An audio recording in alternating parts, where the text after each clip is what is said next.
जय हिंद फ्रेंड्स, नमस्कार दोस्तों, कैसे हैं आप सब। आशा करते हैं कि आप सब अच्छे होंगे, मज़े में होंगे।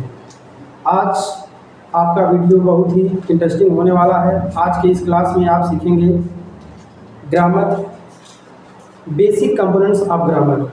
तो चलिए शुरू करते हैं एकदम जीरो लेवल से। और आपको जीरो से हीरो बनाने का हमारा उद्देश्य है। आप ग्रामर में एकदम कमज़ोर होंगे, आपको एकदम स्ट्रांग बनाने का उद्देश्य हमने रखा है। तो चलिए शुरू करते हैं आज का वीडियो। जो ग्रामर शब्द है ये व्याकरण इसका हिंदी है। ग्रामर अर्थात व्याकरण की हमें क्यों ज़रूरत है, क्यों इसको हम पढ़ते हैं। क्वेश्चन उठता होगा आखिर हम पढ़ें ही क्यों। तो किसी भाषा को ठीक ढंग से लिखने, पढ़ने, बोलने के लिए हमें व्याकरण अर्थात ग्रामर की जानकारी होना आवश्यक है। तो इसलिए इसी क्रम में हम आपको अंग्रेजी का बेहतर से बेहतर रूल्स, अच्छे से अच्छा ज्ञान देने के लिए ये सीरीज शुरू कर रहे हैं। तो चलिए शुरू करते हैं। Definition of grammar. ग्रामर की परिभाषा क्या है, तो देखिए, grammar is the set of rules. Grammar is the set of rules. व्याकरण नियमों का समूह या समुच्चय होता है। विच हेल्प्स अस, जो हमारी मदद करता है, टू राइट, लिखने में, रीड, पढ़ने में, एंड स्पीक, और बोलने में, ए लैंग्वेज करेक्टली, एक भाषा को शुद्ध रूप से। अर्थात व्याकरण नियमों का एक समूह होता है जो हमें किसी भाषा को शुद्ध रूप से पढ़ने, लिखने, बोलने की सहायता करता है। इसके अतिरिक्त ग्रामर की डिफिनीशन को हम ऐसे भी कह सकते हैं, ग्रामर इज दैट नॉलेज। व्याकरण वह विद्या है विच टीच, जो हमें सिखाती है, us to write, read and speak a language correctly, जो हमें किसी भाषा को शुद्ध रूप से पढ़ने लिखने का ज्ञान कराती है, वही व्याकरण। अर्थात व्याकरण वह विद्या है जो हमें किसी भाषा को शुद्ध रूप से पढ़ने, लिखने, बोलने का ज्ञान कराती है। यदि आप किसी भाषा को अच्छे से पढ़ना, लिखना, फ्लुएंटली बोलना चाहते हैं तो आपको ग्रामर अर्थात व्याकरण की जानकारी आपको रखना होगा। तो चलिए शुरू करते हैं। Basic components of grammar. Basic components of grammar का अर्थ होता है व्याकरण के प्रारंभिक घटक या भाग। तो क्या आपको पता है व्याकरण का बेसिक घटक कौन सा है?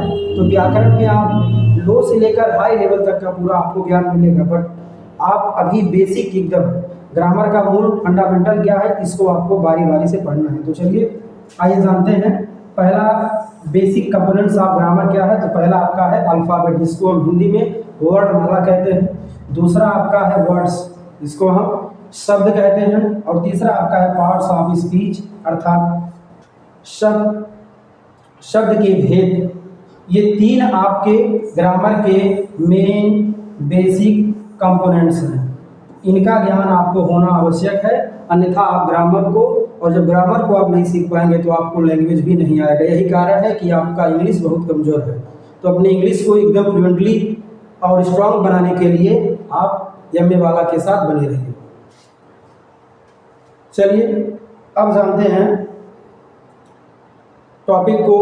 नेक्स्ट टॉपिक को शुरू करने से पहले जानते हैं साउंड क्या है। क्या आप जानते हैं साउंड क्या है? साउंड क्या है?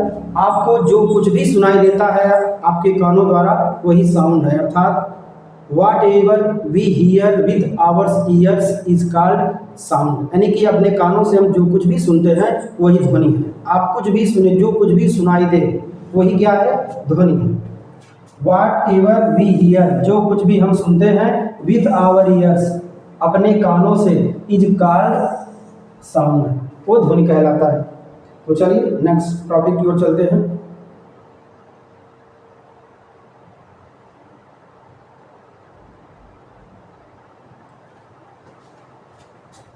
Alphabet. What is alphabet? You know, क्या आप जानते हैं अल्फाबेट क्या है? वर्णमाला क्या है? तो a group of letters, a group of letters is called alphabet. अक्षरों के समूह को वर्णमाला कहते हैं। वर्णमाला दो शब्दों से मिलकर बना है। वर्ण अर्थात अक्षर, माला मीन्स समूह, अर्थात अक्षरों का माला अर्थात अक्षरों के समूह को वर्णमाला कहते हैं। तो यहाँ पे है ए ग्रुप ऑफ लेटर्स, अक्षरों का समूह, इज कॉल्ड अल्फाबेट। अक्षरों का समूह वर्णमाला अर्थात अल्फाबेट कहलाता है। There are 26 letters in English alphabet. अंग्रेजी वर्णमाला में कुल 26 अक्षर होते हैं, आपको अच्छी तरह पता है। क्या आप जानते हैं लेटर क्या होता है? लेटर अक्षर अर्थात वर्ड किसे कहते हैं? तो भाषा की या ध्वनि की सबसे छोटी इकाई को अक्षर कहते हैं। कोई भाषा है उसकी सबसे स्मॉलेस्ट यूनिट जो है वही आपका लेटर है, या आप जो कुछ भी सुनते हैं उसका सबसे छोटा से छोटा पार्ट जो है वही आपका लेटर है।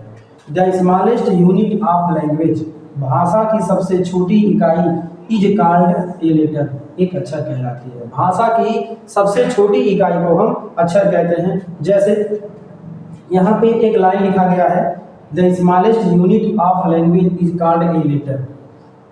ये इंग्लिश में वर्ड है, सेंटेंस है, इसका हिंदी है। भाषा की सबसे छोटी इकाई को अक्षर कहते हैं। तो इसमें हम इस सेंटेंस को देखते हैं। इस सेंटेंस में ये वर्ड है ये सब वर्ड है, और इनको अगर हम सेपरेट करें तो ये 3 लेटर से मिलकर बना है। तो इसमें ये 3 जो लेटर है इसको और हम डिवाइड नहीं कर सकते हैं। तो इसलिए ये इस लाइन का, इस सेंटेंस का, इस वर्ड का सबसे स्मॉलेस्ट यूनिट कौन है? ये THE है। अलग अलग सेपरेट जो यूनिट है इसी को हम क्या बोलते हैं? लेटर कहते हैं। English letters are divided into 2 parts. अंग्रेजी अक्षरों को 2 भागों में बांटा गया है। फर्स्ट आपका कौन सा है? Vowels AEIOU। इंग्लिश अल्फाबेट में AEIOU लेटर वावेल्स होते हैं, इनको हम हिंदी में स्वर कहते हैं। सेकंड आपका है कॉन्सोनेंट्स, जिसको हम व्यंजन कहते हैं हिंदी में। ये रेस्ट 21 लेटर्स हैं, यानी कि 26 में से स्वर को निकाल देने का जो रेस्ट आपके जो शेष 21 अक्षर बच जाते हैं उसे हम क्या बोलते हैं? व्यंजन कहते हैं। और इसके अतिरिक्त, इन दोनों के अतिरिक्त एक और आपको जानना है, जो स्वर और व्यंजन अर्थात वावेल और कॉन्सोनेंट दोनों का काम करते हैं, इन्हें हम सेमी वावेल कहते हैं। ये आपके हैं कॉन्सोनेंट, W और Y क्या है? ये है कॉन्सोनेंट। लेकिन किसी वर्ड में ये वावेल का भी काम करते हैं। जैसे एग्जांपल लेते हैं, COW, काउ मीन्स आप जानते हैं क्या होता है? गाय। और यहाँ हम लिख रहे हैं ट्राई, इसका प्रोनाउंसिएशन है ट्राई मीन्स होता है प्रयास करना। ये आपका नाउन है, ये आपका वर्ब है। तो जैसे कि यहाँ पे W और Y दोनों कॉन्सोनेंट है, लेकिन इसके प्रोनाउंसिएशन में ये काऊ, यहाँ W का प्रोनाउंसिएशन ऊ के रूप में हो रहा है और यहाँ पे Y ई का काम कर रहा है। तो इसलिए ये है कॉन्सोनेंट, लेकिन इनका प्रोनाउंसिएशन वावेल के रूप में हुआ है, इसलिए W और Y को हम सेमी वावेल कहते हैं। तो इसको आप याद रखिएगा, सेमी वावेल कौन कौन से होते हैं? W और Y लेटर को हम सेमी वावेल कहते हैं। तो चलिए नेक्स्ट टॉपिक पर बढ़ते हैं।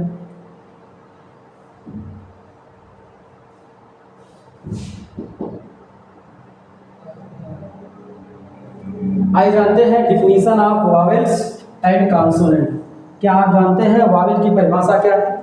तो इसको पहले प्रैक्टिकली रूप में समझते हैं। अंग्रेजी वर्णमाला के जिन अक्षरों को उच्चारित करने के लिए हमें अंदर की वाई को रोकना, कंट्रोल नहीं करना पड़ता है, ब्लॉक नहीं करना पड़ता है, उसे हम वावेल्स कहते हैं। जैसे आप बोलिए ए, बोल के देखिए, A E I O U। इन 5 जो लेटर्स हैं इंग्लिश अल्फ़ाबेट के, A E I O U के प्रोनाउंसिएशन करने में, इसको बोलने में आपके अंदर की जो वायु है, हवा है, ये बाहर की ओर आ रही है, उसको हम रोक नहीं सकते हैं। तो जिनका उच्चारण इस ढंग से होता है उसको हम वावेल कहते हैं। और जिन इंग्लिश अल्फ़ाबेट को बोलते समय, प्रोनाउंसिएशन करते समय अंदर की वायु को कंट्रोल किया जाता है, रोक लिया जाता है, उसे हम व्यंजन कहते हैं। जैसे B, C, D, F, ये ऐसे लेटर्स हैं, यानी कॉन्सोनेंट ऐसे लेटर हैं जिनको बोलने में हमें अंदर की वायु को अंदर ही रखना होता है, अपने मुंह को तालु द्वारा, जीभ द्वारा, ओठ द्वारा बंद करना पड़ता है। तो इस प्रकार वावेल और स्वर को, वावेल अर्थात स्वर, कॉन्सोनेंट अर्थात व्यंजन को डिवाइड किया गया है। तो चलिए इस इंग्लिश डिफिनेशन को देखते हैं। The letters which are spoken, वे अक्षर जो बोले जाते हैं, विदाउट ब्लॉकिंग, बिना ब्लॉक किए, बिना अवरुद्ध किए, क्या, द एयर मीन्स हवा को, फ्रॉम द माउथ मुंह से, आर कॉल्ड वावेल्स स्वर कहलाते हैं। अर्थात वे अक्षर जो मुंह से वायु को बिना अवरुद्ध किए बोले जाते हैं, अर्थात मुंह से उत्पन्न जो वायु बाहर जो निकलती है उसको बिना अवरुद्ध किए बोले जाते हैं, उसे हम वावेल्स कहते हैं। एग्जाम्पल आपके सामने ए ई आई ओ, इनका आप प्रोनाउंसिएशन करके स्पोकन करके आप स्पोक करके देख सकते हैं। आप किसी एक को कहिए, उच्चारण करें और आप उसके मुंह को देखिए तो आप सबको समझ में आ जाएगा कि इस दशा में हम वायु को बाहर की ओर लाते हैं, अंदर नहीं ले जाते हैं। नेक्स्ट आपका है the letters which are spoken, वे अक्षर जो बोले जाते हैं by blocking or controlling the air, हवा को अवरुद्ध करते हुए या नियंत्रण करते हुए, फ्रॉम द माउथ माने मुंह से हवा को अवरुद्ध करते हुए या कंट्रोल करते हुए जो अक्षर बोले जाते हैं आर कॉल्ड कॉन्सोनेंट्स, वही व्यंजन कहलाते हैं। अर्थात जिन अंग्रेजी वर्णमाला के अक्षरों को बोलते समय हमें अंदर मुंह से जो वायु आती है उसको अवरुद्ध किया जाए, उसको रोका जाए, तो ऐसे लेटर्स को हम कॉन्सोनेंट अर्थात व्यंजन कहते हैं। एग्जाम्पल में बी सी डी एफ और इसी प्रकार एक्स वाई जेड तक है। शेष जो 21 अक्षर हैं स्वरों को निकालने के बाद, वावेल्स को निकालने के बाद 26 अक्षर में से वही आपके कॉन्सोनेंट अर्थात व्यंजन है। तो चलिए इसको दूसरे तरह से समझते हैं। लेटर्स में कॉन्सोनेंट और वावेल क्या होते हैं? तो वावेल वे लेटर होते हैं जो बिना किसी अन्य अक्षरों की सहायता से बोले जाते हैं, और कॉन्सोनेंट अर्थात व्यंजन वे अक्षर होते हैं जो स्वरों की सहायता से बोले जाते हैं। तो चलिए नेक्स्ट टॉपिक की ओर बढ़ते हैं। अब जानते हैं वर्ड क्या है। वर्ड मीन्स होता है शब्द। शब्द किसे कहते हैं? अक्षरों के सार्थक समूह को शब्द कहते हैं। A systematic combination of letters, a systematic combination of letters which has some meaning is called a word. अर्थात शब्द अक्षरों का ऐसा समूह जिसके पास एक अर्थ होता है, जो क्रमबद्ध रूप से रखा गया हो और जिसका एक अर्थ होता है, वही आपका शब्द है। ए सिस्टमेटिक कॉम्बिनेशन ऑफ लेटर्स, अक्षरों का एक क्रमबद्ध संयोजन, विच हैज सम मीनिंग, जो कुछ अर्थ रखता है, इज कॉल्ड ए वर्ड, शब्द कहलाता है। अर्थात अक्षरों का एक क्रमबद्ध संयोजन जो एक अर्थ रखता है, जो एक भाव रखता है, उसी को हम वर्ड कहते हैं। या इसको ऐसे भी कह सकते हैं, a word is a group of letters, शब्द अक्षरों का समूह होता है, विच हैज सम मीनिंग, जिसका कुछ अर्थ होता है। जैसे में यहाँ पर वर्ड है होम। होम मीन्स आप जानते हैं, होम मीन्स घर होता है। वर्क मीन्स क्या होता है? कार्य। इस प्रकार घर का कार्य, या इसको हम कह सकते हैं गृह कार्य। तो इसी प्रकार आप देख सकते हैं एग्जाम्पल में यहाँ शब्द लिखा है अर्थ। अर्थ मीन्स पृथ्वी। यदि हम इसी को HTRA अगर ई लिख देते हैं तो ये कोई सार्थक अर्थ नहीं रखता है, इसलिए ये वर्ड नहीं है। वर्ड आपका अर्थ है। ये आपका सन है, ये वर्ड है। क्यों? क्योंकि इससे कुछ जानकारी मिलती है। सन मीन्स सूर्य होता है। तो अगर इसको हम NU अगर यस कर देते हैं तो इसका कोई अर्थ नहीं निकलता है, तो इसलिए ये शब्द नहीं है। इसी प्रकार टीचर, बॉय, गर्ल, कम, गो, ये किसी क्या है? वर्ड के एग्जाम्पल है। ये सभी क्या है? वर्ड्स के एग्जाम्पल। तो आपको यहाँ पर कुछ होमवर्क दिए गए हैं, आपको अपने कॉपी में इसको नोट करना है, सभी डिफिनेशन को नोट करना है, इसको रिवाइज करना है, और आपको होमवर्क करना है। ये होमवर्क क्या है? मेक ए मीनिंगफुल वर्ड, एक अर्थपूर्ण शब्द बनाइए। आप द फॉलोइंग, नीचे दिए गए जो नीचे दिया गया है उससे एक अर्थपूर्ण शब्द बनाइए। एग्जाम्पल में टी वर्ड ए और टी ए और एन को मिलाकर आपको एक वर्ड क्रिएट करना है। एग्जाम्पल के रूप में मैं आपको एक बता देता हूँ। पहले को आप ऐसे ANT इस प्रकार लिख सकते हैं। ये आपका पहले का है, ये आपका पहला है ANT। एंड मीन्स क्या होता है? चींटी। सेकंड आपका है, दूसरा इसको बनाना है, एक वर्ड बनाना है EMCO। आप अपने माइंड का यूज करिए और बताइए इससे कौन सा वर्ड आप बना सकते हैं। आप सोचिए। इससे आपका COME बनेगा, कम। क्या बनेगा आपका? COME। कम मीन्स क्या होता है? आना, तो इससे कम बनेगा।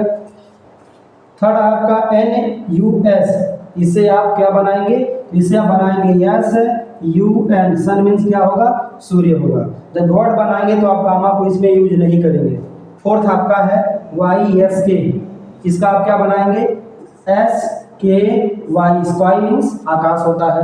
इस प्रकार आपका NOE, इससे क्या बनने वाला है, इससे आपका बनेगा ONE, वन मीन्स क्या होता है, एक होता है। इसे आप क्या बनाएंगे TON से, इससे आपका बन जाएगा NOT, नॉट मीन्स नहीं। आपका सेवंथ है RAE, से आप क्या बना लेंगे, तो इसका बन जाएगा आपका EAR, ईयर मीन्स क्या होता है, देखिए हम क्या पकड़े हैं, कान होता है, वही है। YOB से क्या बन जाएगा, BOY। इस प्रकार नाइन्थ वाला क्या है, इससे आप दिमाग लगाइएगा, थोड़ा प्रयास करिएगा। इससे आपका बनेगा इंग्लिश, ENGLISH। इस प्रकार पहले ई रखेंगे, उसके बाद N, उसके बाद GLIS, फिर यस रखेंगे। इस प्रकार इंग्लिश याद रखेंगे, इसमें अंग्रेजी। अब आपका 10th है DOWR। इस 10वें का आप जरा सोचिए क्या बनेगा और कमेंट बॉक्स में इसको जरूर लिखिए। आज के लिए बस इतना ही। Thanks for watching my video.